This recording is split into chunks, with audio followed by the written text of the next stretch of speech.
یہ قرآن ایک بابرکت کتاب ہے جسے ہم نے آپ صلی اللہ علیہ وسلم پر نازل کیا تاکہ لوگ اس پہ غور اور فکر کریں اور تاکہ اہل فہم اس سے نصیحت حاصل کریں۔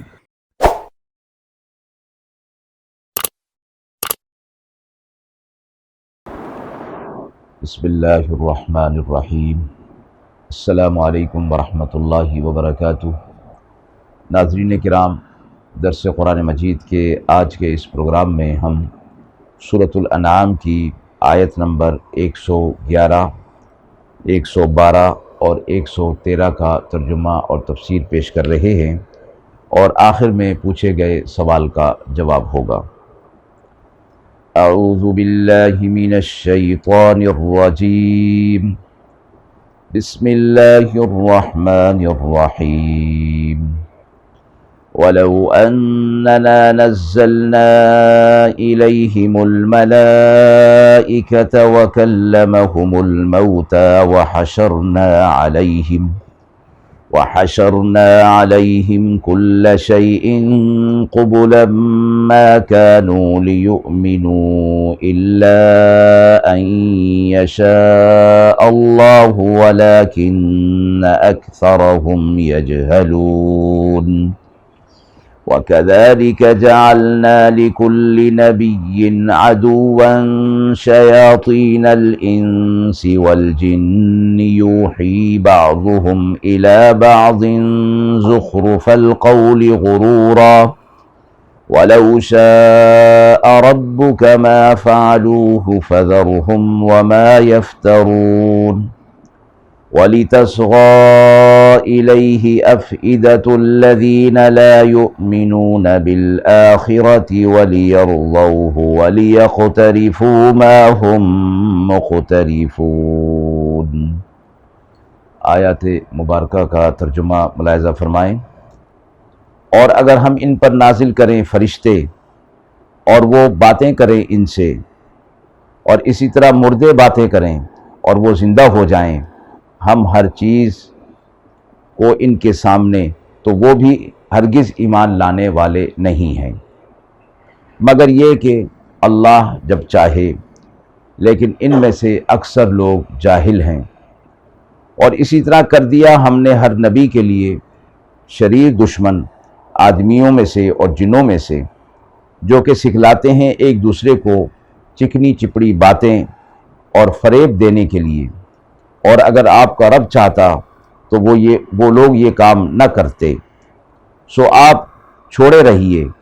وہ جانیں اور ان کا جھوٹ جانیں۔ اور اس لیے کہ وہ مائل ہو گئے ان باتوں کی طرف، ان لوگوں کے دل جن کو یقین نہیں آخرت کا، اور وہ اس کو پسند کرتے ہیں، اور کیے جائیں جو کچھ وہ برے کام کر رہے ہیں۔ پچھلی آیت میں یہ فرمایا گیا تھا کہ اگر ہم انہوں نے آپ صلی اللہ علیہ وسلم سے معجزات کی فرمائش کی تھی اور قسمیں کھائی تھیں کہ اگر یہ معجزات پورے ہو گئے تو ہم ایمان لے آئیں گے، تو وہاں بھی ان کو جواب دے دیا گیا تھا کہ یہ معجزات سارے اللہ کے پاس ہیں، اور اللہ نے فرما دیا تھا کہ اگر یہ معجزات ظاہر ہو بھی جائیں تب بھی ایمان یہ لوگ لانے والے نہیں ہیں۔ ان آیت میں یہ فرمایا گیا کہ اگر ان پر اللہ کی طرف سے فرشتے نازل ہو جائیں اور مردے ان کے سامنے زندہ ہو جائیں اور وہ ان سے باتیں کرنے لگ جائیں، تب بھی یہ لوگ ایمان لانے والے نہیں ہیں۔ یعنی یہ لوگ معجزات کی فرمائش اور مطالبہ اس غرض سے نہیں کر رہے کہ وہ حق کو سمجھنا چاہتے ہیں یا آپ صلی اللہ علیہ وسلم کی معجزات دیکھنے کے بعد تصدیق کرنا چاہتے ہیں، بلکہ وہ خام خواہ کی باتیں کر رہے ہیں۔ وہ لوگ حق کو قبول کرنا، ایمان لانا نہیں چاہتے ہیں۔ اللہ دلوں کا حال جانتے ہیں، اس لیے فرمایا کہ اللہ ہی اگر چاہے تو پھر یہ لوگ ایمان لے آئیں گے، لیکن اکثر لوگ ان میں سے جہالت سے کام لے رہے ہیں، ایمان لانا ان کا مقصد نہیں ہے۔ آپ صلی اللہ علیہ وسلم کو اس قسم کی باتوں سے ایذا پہنچتی تھی کہ یہ لوگ ایمان نہیں لاتے، اور آپ صلی اللہ علیہ وسلم اس کوشش میں ہوا کرتے تھے کہ یہ لوگ ایمان لا کر جہنم کے عذاب سے اپنے آپ کو بچا لیں، تو آپ صلی اللہ علیہ وسلم دل میں تنگی محسوس کیا کرتے تھے۔ اللہ رب العزت نے اس مواقع پر، ان مواقع پر آپ صلی اللہ علیہ وسلم کو تسلی دی کہ آپ ان کی باتوں پر دل آزردہ نہ ہوں اور دل تنگی محسوس نہ کریں، دل میں تنگی محسوس نہ کریں، بلکہ آپ سے پہلے بھی جتنے انبیاء علیہ الصلوۃ والسلام آئے ہیں ان کے ساتھ اس قسم کے شریر لوگ اور شیاطین ہوا کرتے تھے، یعنی وہ لوگ ان انبیاء علیہ الصلوۃ والسلام کو پریشان اور تنگ کیا کرتے تھے اور ایک دوسرے کو فریب دینے والی باتیں کیا کرتے تھے تاکہ وہ لوگ ان کی باتوں کے اندر آ جائیں اور حق کی طرف نہ آئیں۔ تو اس لیے اگر آپ کا رب یہ چاہتا تو اس طرح کی یہ باتیں نہ کرتے، لیکن یہ لوگ چونکہ حق کو قبول نہیں کر رہے، اس لیے اللہ نے انہیں گمراہی اور ضلالت میں بہکتے ہوئے چھوڑ دیا ہے، اور ان کے دل ان باتوں کی طرف مائل ہو گئے جو لوگ آخرت پر ایمان نہیں لاتے۔ اس لیے ان باتوں میں، فریب کی باتوں میں آ کر دنیا کے اندر یہ لوگ برے کاموں کے اندر مبتلا ہیں، اور ان برے کاموں کو وہ بہت اچھا سمجھ رہے ہیں، ان کی نظروں میں یہ پسندیدہ کام ہے، اور ہم نے ان کے نظروں میں پھر وہ اور زیادہ مزین کر کے ان کے کاموں کو دکھا دیا ہے، اور یہ پھر اپنی گمراہی کے اندر بڑھتے چلے جا رہے ہیں، کیونکہ آپ صلی اللہ علیہ وسلم نے بھی فرمایا، قرآن مجید میں بھی فرمایا، جو لوگ حق کی طرف کوشش کرتے ہیں، ہدایت کی طرف کوشش کرتے ہیں، ہم ان کے لیے راستے کو آسان کر دیتے ہیں، اور جو لوگ برائی کے راستے میں کوشش کرتے ہیں ان کے لیے برائی کا راستہ ہم ان کے لیے کھول دیتے ہیں۔ تو انسان کے ارادے اور شعور پر رکھ دیا گیا کہ وہ کس طرف آنا چاہتا ہے۔ حق پر آنا چاہتا ہے تو اللہ اس کے لیے حق کے راستے کو کھول دیتا ہے۔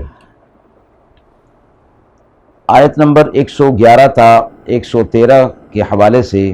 داعی دین کے لیے کیا رہنمائی ان آیات سے ملتی ہے؟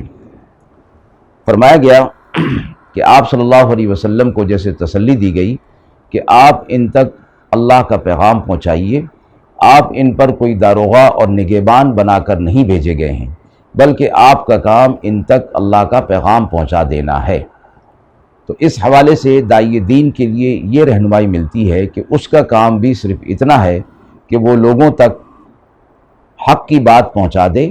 البتہ حق کی بات پہنچانے میں جو حکمت اور طریقہ اختیار کرنے کا حکم دیا گیا ہے اس کو نظر انداز نہ کرے، اس لیے کہ حق کا پیغام مؤثر